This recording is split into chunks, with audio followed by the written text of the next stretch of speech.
talaga pong re-resist ang aking puso, isipan at aking katawan.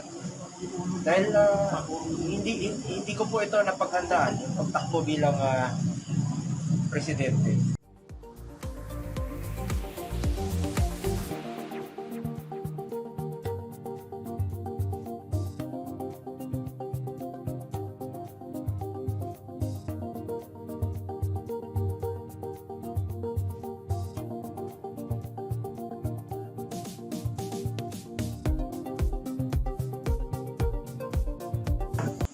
Ayaw ko ring maipit palalo si Pangulong Duterte.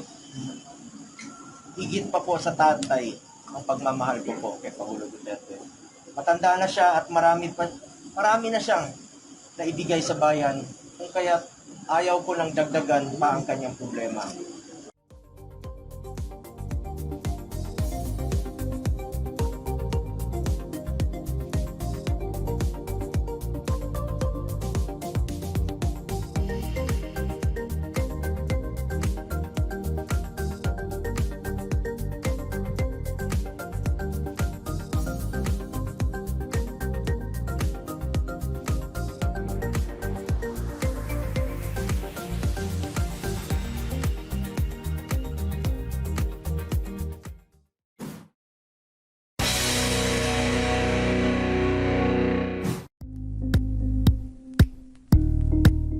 Thank you for watching Politiko TV. Please like and subscribe to our channel for more videos.